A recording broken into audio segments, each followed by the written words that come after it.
Tu signes, ou tu ne verras jamais ton petit-fils. » Ces mots, tranchants et glacials, portés par la voix de ma propre fille, Dalila, m'ont frappé comme une lame invisible. Je me tenais debout dans le salon de sa villa à Edra, mes doigts ridés serrant le dossier en carton que son mari venait de déposer sur la table basse. La lumière de fin d'après-midi baignait la pièce d'un éclat doré, mais à l'intérieur de moi tout était devenu terne et froid. Elle m'avait invité, prétendument pour un simple échange autour d'un café. Elle avait même pris soin de disposer sur la table un plateau de cornes de gazelle encore tièdes et un bouquet de jasmin. Moi, naïve, comme une mère peut l'être, j'avais cru à ce semblant de douceur. Je pensais que sa grossesse aurait pu attendrir son cœur, raviver ce lien que nous avions partagé autrefois. Je me trompais lourdement. Face à moi, Yacine, son mari, impeccable dans son costume parfaitement repassé, affichait un sourire qu'il croyait charmant. Mais ce sourire n'était que pure arrogance. Il avait fait venir 2 témoins, des hommes en chemise sombre, absorbés par les documents qu'il préparait, sans même me regarder. Il s'agissait d'une procuration pour leur permettre de gérer mes comptes et ma maison au centre d'Alger. Tout cela, sous le prétexte que je ne serais plus capable de le faire moi-même. Je n'ai rien dit sur l'instant.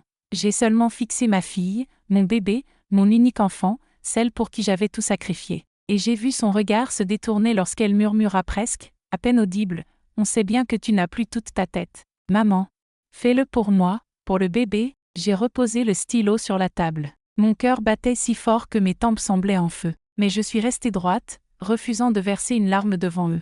Je leur ai adressé un sourire, ce sourire que seules les mères savent offrir quand elles sentent qu'un morceau de leur lien avec leur enfant vient de mourir. D'une voix calme, je murmurai, « Je vais réfléchir. » Puis je pris mon sac et me suis dirigée vers la sortie. Dehors, le crépuscule tombait sur Alger, et l'air portait déjà le mélange familier de sel et de poussière. Je marchais lentement vers l'arrêt de bus. Chaque pas me semblait plus lourd que le précédent, comme si je laissais derrière moi les dernières illusions d'une vie entière. Je repensais à cette petite maison blanche d'Alger Centre, celle que j'avais protégée toutes ces années. Malgré la maladie, malgré les dettes laissées par mon mari disparu, malgré la solitude pesante. Cette maison où Dalila avait grandi, appris ses premiers pas, découvert les mots, éclaté de rire. Et voilà qu'on voulait maintenant me la prendre, comme on arrache un bijou à une vieille femme qu'on croit incapable de se défendre. Assise sur le banc de la station, les mains tremblantes, j'ai senti la colère monter en moi. Pas une colère bruyante, ni explosive, mais cette colère silencieuse, profonde,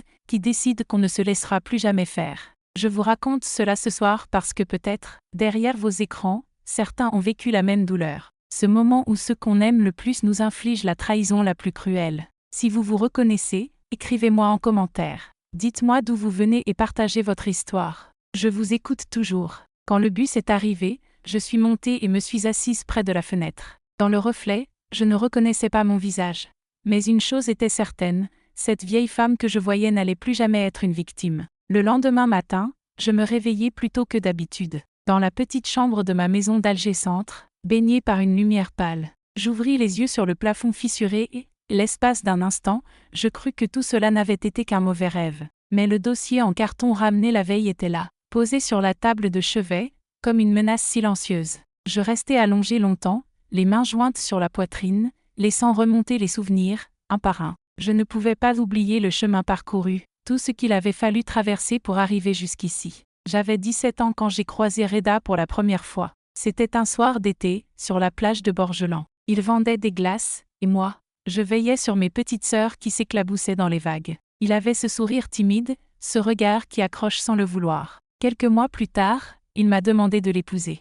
Nous nous sommes mariés dans la petite mosquée du quartier, avec une réception simple sous une tente blanche dressée dans la cour de mes parents. Ma robe ivoire, brodée de perles cousues par ma tante, et quelques fleurs de jasmin dans mes cheveux. Reda portait un costume trop grand pour lui, mais à mes yeux, il n'avait jamais été aussi élégant. Nous avons emménagé dans cette maison d'Alger Centre, héritée de mes grands-parents. 3 pièces, une cuisine minuscule, des balcons fleuris donnant sur la rue animée. Rien d'impressionnant, mais pour nous, c'était un palais. Pendant des années, j'ai frotté ses carreaux, repeint ses volets, planté des géraniums rouges sur le rebord des fenêtres. J'ai cousu des rideaux pour chaque pièce, des tapis pour chaque coin, jusqu'à ce que la maison respire la chaleur d'un foyer. Quand Dalila est née, j'ai cru que le bonheur m'explosait au cœur. Ses yeux noirs venaient de son père, ses boucles brunes de ma mère. Je n'oublierai jamais ses petites mains accrochées à mon doigt.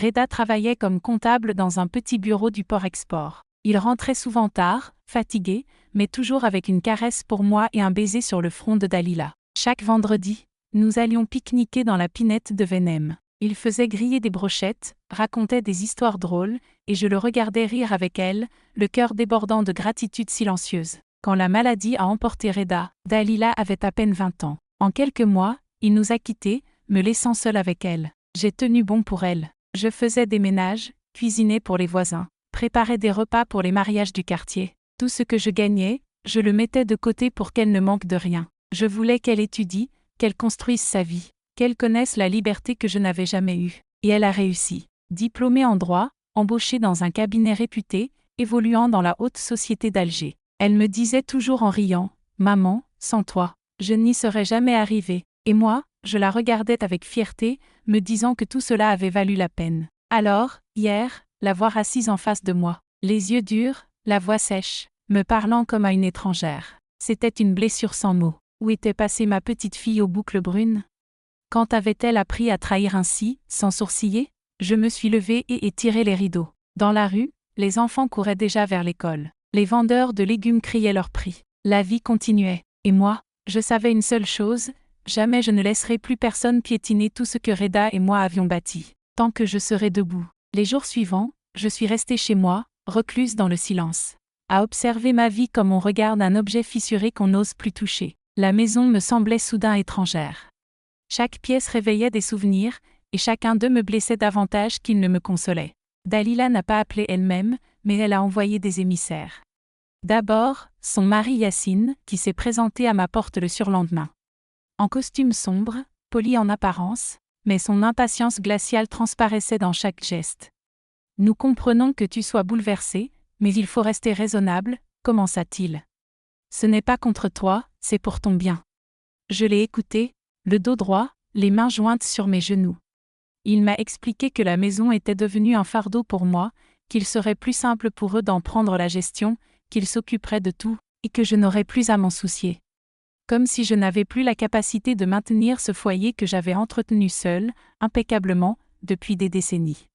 Quand il est parti, il a laissé une copie des documents sur la table et un sourire condescendant derrière lui. Puis ce fut une cousine éloignée, probablement payée par Dalila pour me raisonner. Elle m'a prise à part un soir, après la prière du Maghreb, dans la petite cour.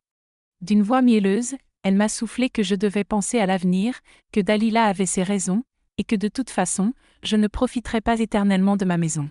Ces mots, enveloppés de douceur, avaient pourtant le goût du poison. Même les petits-enfants commençaient à changer d'attitude. Leurs regards devenaient fuyants lorsqu'ils passaient, et ils chuchotaient entre eux dans l'entrée. La petite dernière a même murmuré, pensant que je ne l'entendais pas. Elle est vieille, elle ne comprend rien. Chaque humiliation s'accumulait sur la précédente. Chaque visite me rappelait que je n'étais plus la mère, la grand-mère, la femme que j'avais été. À leurs yeux, j'étais devenue un obstacle, une vieille femme trop têtue pour céder sa place. Je n'ai rien dit. Je les ai laissés parler, me sourire faussement, me prendre par la main comme on le ferait avec une enfant capricieuse. J'ai supporté leur ton condescendant, leur chuchotement. Je continuais à servir le café, à préparer des galettes de chaoub quand ils venaient, à répondre poliment à leurs phrases blessantes. Mais dans ma poitrine, le silence devenait de plus en plus lourd. Je me surprenais à fixer le mur blanc de ma chambre pendant de longues minutes, incapable de dormir. Je ne pleurais plus. Je réfléchissais. Je repassais chaque mot, chaque regard, chaque sourire hypocrite. Et plus ils me traitaient comme si je n'étais plus rien, plus je sentais renaître en moi une force que je croyais éteinte depuis longtemps. Une force qui murmurait, doucement mais fermement, « ça suffit ». Une semaine plus tard, la vérité est tombée sans prévenir, et elle m'a glacée. Ce matin-là, en ouvrant ma boîte aux lettres, j'ai trouvé une lettre officielle du cadastre d'Alger. L'enveloppe beige portait le cachet de la wilaya. Intriguée, j'ai déchiré le papier. J'ai commencé à lire, les mots devenant flous au fur et à mesure que mes yeux parcouraient les lignes. Il s'agissait d'une demande de mutation de propriété déposée à mon nom. Une procédure avait été entamée pour transférer ma maison à Dalila. Ma fille avait déjà fourni des pièces justificatives, une signature, ma signature, et un document prétendant que j'avais donné mon accord. Je suis restée immobile devant la porte, l'enveloppe à la main, la gorge sèche. Dans ma tête, les mots résonnaient, elle m'a volé. Je me suis assise sur la chaise de la cuisine. J'ai relu plusieurs fois la lettre. Chaque mot était plus cruel que le précédent. Je savais que je n'avais jamais signé quoi que ce soit. Ils avaient falsifié ma signature. Ils avaient osé aller jusque-là. Alors tout est devenu limpide. Les visites, les propos mielleux, les regards fuyants des petits-enfants, les papiers laissés sur la table, ce n'était pas une simple pression. C'était un plan. Un plan froid, calculé, pour m'écarter et s'emparer de ce que j'avais mis toute ma vie à préserver. J'ai posé la lettre à plat devant moi et fermé les yeux. Long moment de silence, je n'ai rien ressenti, sinon ce froid qui me serrait le cœur. Puis lentement, la colère est revenue. Mais ce n'était plus la colère aveugle des premiers jours. C'était une colère droite, lucide, qui ne tremblait pas. Je n'ai pas appelé Alula. Je n'ai pas pleuré dans la rue. Non. Je me suis levée. J'ai rangé la lettre dans mon sac à main, enfilé mon voile, et pris la direction du centre-ville. Dans la salle d'attente du notaire, l'air sentait la cire et les vieux registres. Je me suis assise sans un mot, le sac serré contre moi. Quand enfin le notaire m'a reçu, je lui ai montré la lettre calmement. Il l'a lue, a levé les yeux vers moi, et dans son regard, j'ai lu à la fois pitié et respect. Vous êtes toujours propriétaire, madame. Cette demande est une tentative d'abus manifeste, mais il va falloir agir vite. J'ai hoché la tête.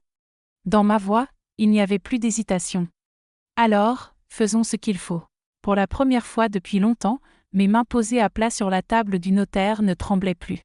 Le lendemain, je suis retournée chez le notaire dès l'ouverture. La nuit avait été longue, mais mon esprit était clair, décidé. Dans les rues encore fraîches d'Alger, je sentais sous mes pieds le rythme rapide d'une femme qui n'avait plus peur. Le notaire m'attendait déjà, les documents préparés. Il m'a expliqué la procédure, les options. Sa voix était posée, respectueuse, comme s'il avait compris, à travers mon silence, la dignité avec laquelle je voulais mener ce combat. Je lui ai demandé d'expliquer chaque clause, chaque ligne. Quand il m'a tendu la première feuille, j'ai pris le stylo. Je l'ai signé sans trembler. La maison d'Alger Centre a été vendue à un jeune couple que le notaire connaissait. Des gens corrects, qui rêvaient depuis longtemps de s'installer dans ce quartier ancien. Le prix était juste. Suffisant pour me permettre de louer un petit appartement en périphérie à El Arach. Suffisant pour garder des économies, rien que pour moi. J'ai donné procuration au notaire pour gérer la vente et les formalités. Je lui ai demandé expressément d'envoyer une notification à Dalila en recommandé, pour l'informer que la maison ne m'appartenait plus, et qu'elle n'y avait désormais aucun droit. Quand je suis rentrée chez moi ce jour-là, la lumière du matin se glissait à travers les persiennes. Elle dessinait des rayures sur le vieux carrelage. La maison semblait plus paisible, comme si elle avait compris que je m'apprêtais à la libérer. Dans l'après-midi, j'ai commencé à emballer mes affaires. J'ai pris mon temps. Je n'ai choisi que l'essentiel.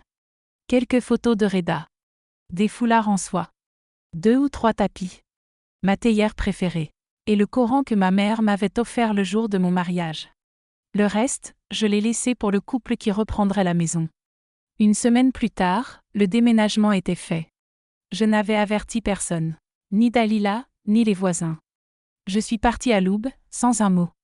Dans le camion, mes cartons empilés à l'arrière, je me suis tournée une dernière fois vers cette belle maison blanche. Celle qui avait abrité toutes mes joies et mes peines. Et dans mon cœur, je lui ai murmuré, Dieu. En arrivant dans mon nouvel appartement, modeste mais clair, j'ai senti une légèreté que je n'avais pas connue depuis des années. Les volets battaient doucement au vent. Je me suis dit que désormais, personne ne viendrait plus jamais m'y déloger. J'avais coupé les ponts sans éclat, sans violence. Juste avec la fermeté tranquille d'une femme qui refuse d'être dépossédée de sa dignité. Le jour où Dalila a compris ce que j'avais fait, elle s'est présentée devant ma porte en fin d'après-midi. Je l'ai vue arriver depuis la fenêtre. Sa silhouette raide. Son foulard impeccablement fixé. Et ce sac de cuir coûteux qu'elle promenait partout comme un trophée.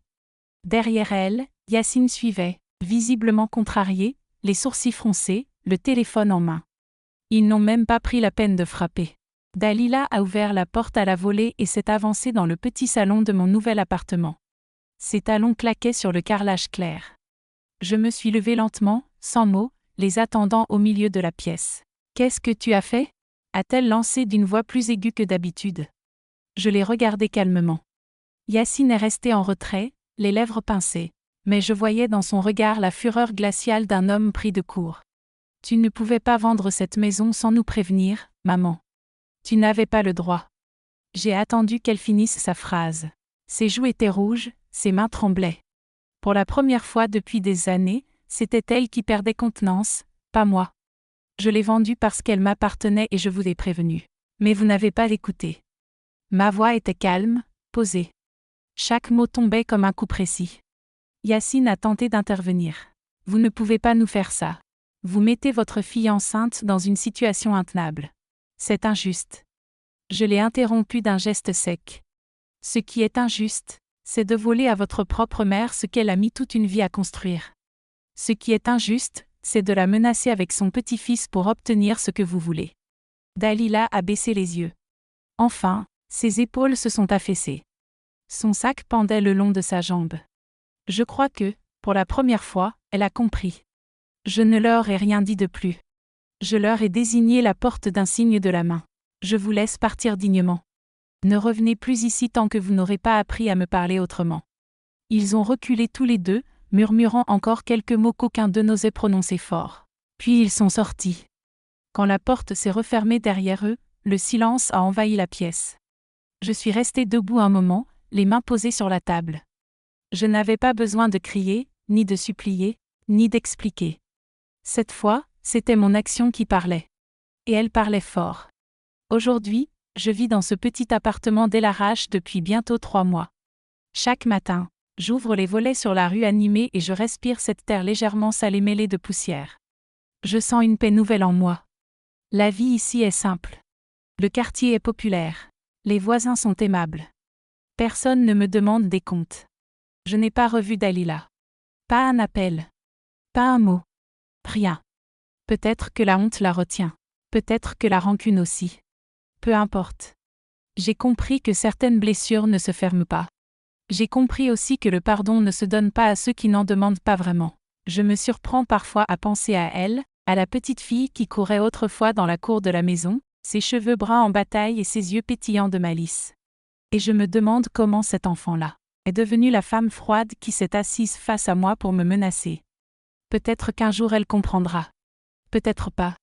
Mais ce n'est plus mon affaire désormais. Le soir, quand je m'installe sur mon balcon avec un thé brûlant, et que j'écoute le bruit de la ville s'apaiser, je repense à tout ce chemin parcouru, à cette maison blanche d'Alger Centre, à Reda, à Dalila bébé, à la femme que j'étais, celle qui avait peur de dire non, et je souris à celle que je suis devenue.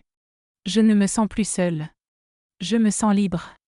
À celles et ceux qui m'écoutent, je veux dire une chose, une seule. Ne laissez jamais personne piétiner votre dignité, même si cette personne porte votre sang. Ne croyez pas que l'amour excuse tout. Ne croyez pas que le silence est toujours faiblesse. Car le silence parfois peut être une forme de justice. Et c'est celle que j'ai choisie. Yeah.